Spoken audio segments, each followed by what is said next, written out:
जय श्री राधे भक्तों। श्रावण मास महात्म्य की कथा का हम श्रवण कर रहे थे। अध्याय 1 की कथा में सनत कुमार जी ने भगवान शिव से श्रावण मास के महात्म्य का वर्णन करने की प्रार्थना की थी। इसी क्रम में आज हम आपके लिए यहाँ पर लेकर आए हैं अध्याय 2 की कथा। तो चलिए शुरू करते हैं। शंकर भगवान सनत कुमार जी से बोले, हे महाभाग ब्रह्मापुत्र, आप नम्र हैं। यही कारण है कि आप बड़े श्रद्धालु हैं, सभी सद्गुणों से युक्त श्रोता हैं। हे अनघ, आपने जो श्रावण मास के बारे में पूछा है और जो कुछ आपने पूछा भी नहीं, मैं सहर्ष वर्णन करता हूँ।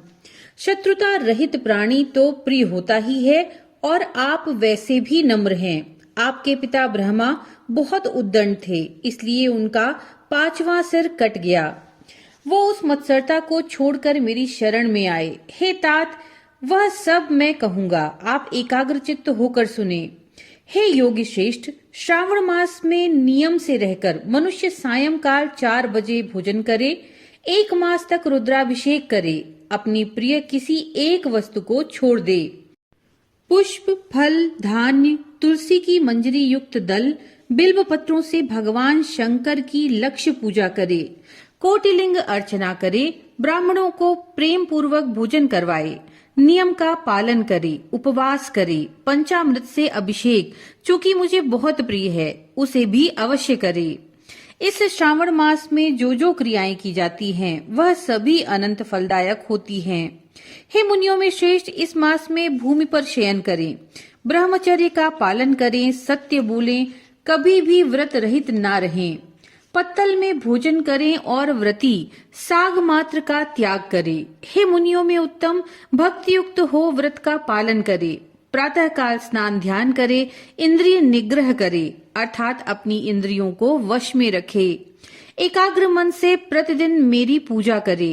इस मास में मंत्रों का पुरस्चरण भी उत्तम सिद्धि प्रदान करने वाला होता है। खड़क्षर शिव मंत्र और गायत्री मंत्र का जाप करना चाहिए। प्रदक्षिणा, नमस्कार और वेदों का पाठ करने से शीघ्र ही मनोवांछित फल की प्राप्ति होती है। पुरुष सूक्त जाप तो और भी अधिक फल प्रदायक होता है। ग्रह यज्ञ, कोटि होम, लक्ष्य होम और अयुत होम करने पर सद्य फलता है और वांछित फल प्रदान करने वाला होता है। जो व्यक्ति इस माह में एक दिन भी व्रत से रहित व्यतीत करता है, वह महाप्रलय तक घोर नरक में वास करता है। ये मास मुझे सर्वाधिक प्रिय है। ये मास फलदायक है और निष्काम भाव से किए गए कर्म के फल स्वरूप मोक्ष प्रदान करने वाला है। हे सत्तम, सुनो, इस मास में करने योग्य जो धर्म कहे गए हैं, उनको मुझसे सुनो।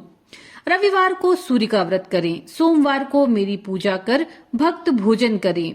श्रावण मास के प्रथम सोमवार से प्रारंभ करके 3.5 मास तक होने वाला संपूर्ण कामना की अर्थ सिद्धि प्रदाता रोटक नामक व्रत होता है। मंगलवार के दिन मंगला गौरी नामक व्रत होता है, बुधवार को बुध का व्रत, बृहस्पतिवार को बृहस्पति का व्रत और शुक्रवार को जीवंतिका देवी का व्रत किया जाता है। शनिवार को हनुमान जी और नरसिंह का व्रत किया जाता है। हे मुनिश्रेष्ठ, अब मैं तिथियों में होने वाले व्रतों का वर्णन कहता हूँ, आप ध्यान पूर्वक सुने। श्रवण मास के शुक्ल पक्ष की द्वितीया को औदुंबर नाम का व्रत होता है। इसी मास की शुक्ल पक्ष तृतीया को गौरी नामक व्रत किया जाता है और श्रावण शुक्ला चतुर्थी को दूर्वा गणपति नामक व्रत होता है। इसी को हे मुने विनायक चतुर्थी व्रत या गणेश चौथ व्रत के नाम से जाना जाता है। श्रावण शुक्ला पंचमी नाग पूजन के लिए उत्तम मानी गई है। हे मुनि कुलपति, इसका दूसरा नाम मानव कल्पादि है, ऐसा जान लो। षष्ठी के दिन सुपोदन नामक व्रत, सप्तमी को शीतला देवी का व्रत होता है। अष्टमी और चतुर्दशी तिथि में देवी का पवित्रारोपण करें। श्रावण मास की कृष्ण तथा शुक्ल पक्ष की नवमी को नक्त व्रत का विधान कहा गया है। शुक्ल पक्ष दशमी को आशा नामक व्रत किया जाता है। कोई कोई मनुष्य इस मास की दोनों पक्ष की एकादशियों को आशा व्रत का होना स्वीकार करते हैं। श्रावण शुक्ल पक्ष की द्वादशी को भगवान हरि का पवित्रारोपण करना कहा गया है। इसीलिए द्वादशी को भगवान हरि का श्रीधर नाम से अर्चन बहुत उत्तम गति को प्राप्त कराता है। श्रावण शुक्ल पक्ष पूर्णिमा को उत्सर्जन, उपाकर्म, सभादीप, रक्षाबंधन, श्रावणी कर्म, सर्प बलि और हयग्रीव जयंती होती है। हयग्रीव नाम का भगवान विष्णु का अवतार माना गया है। ये सातों काम श्रावण शुक्ल पूर्णिमा को किए जाते हैं। श्रावण मास के कृष्ण चतुर्थी को संकट चतुर्थी व्रत और श्रावण कृष्ण पंचमी को मानव कल्पादि किया जाता है। हे ब्राह्मणों में श्रेष्ठ, श्रावण कृष्ण पक्ष अष्टमी को भगवान विष्णु का श्री कृष्ण नाम से पूर्ण अवतार हुआ। उस दिन व्रत और उत्सव मनाएं। श्रावण मास की अमावस्या तिथि में पिठोरा व्रत होता है। इस दिन कुशोत्पाटन और वृषभों यानी बैलों की अर्चना करें।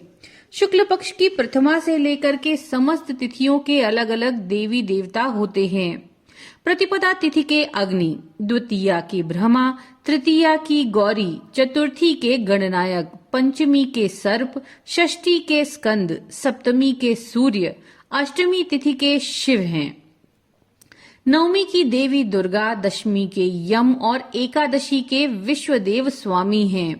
द्वादशी के भगवान हरि, त्रयोदशी के कामदेव, चतुर्दशी के शिव और पूर्णिमा के चंद्रमा स्वामी हैं। अमावस्या के स्वामी पितर हैं। इस क्रम से ये देवी देवता तिथियों के स्वामी कहे गए हैं। जिस देव की जो तिथि है उस तिथि को उस स्वामी के देवता की अर्चना करनी चाहिए, ऐसा कहा गया है। हे मुनिश्रेष्ठ, इसी मास में प्रायः अगस्त से नक्षत्र का उदय होता है। मैं उस समय का वर्णन करता हूँ, आप एकाग्रचित्त होकर सुनिए। सिंह राशि पर सूर्य के संक्रमण दिन से 12 अंश 40 घड़ी बीत जाने पर अगस्त ऋषि का उदय होता है। अगस्त ऋषि के लिए 7 दिन पूर्व से ही अर्घ्य दें। 12 मास में सूर्य नारायण अलग अलग नाम से तपते रहते हैं। श्रावण मास में गभस्ती नाम से तपते हैं। सूर्य भगवान का पूजन इस माह में भक्ति से तत्पर होकर करना चाहिए। श्रावण मास में साग का त्याग, भाद्रपद में दही, अश्विन में दूध, कार्तिक में दाल का त्याग करना चाहिए। ये संपूर्ण विधान करने में यदि समर्थ ना हो तो श्रावण मास में इन वस्तुओं का त्याग करने से सभी मनोवांछित फलों की प्राप्ति होती है।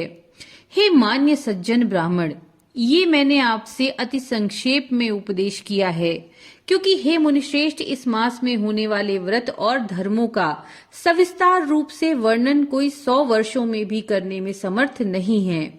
भक्त मेरे प्रीत्यर्थ अथवा भगवान हरि के प्रीत्यर्थ संपूर्ण व्रतों का पालन करें।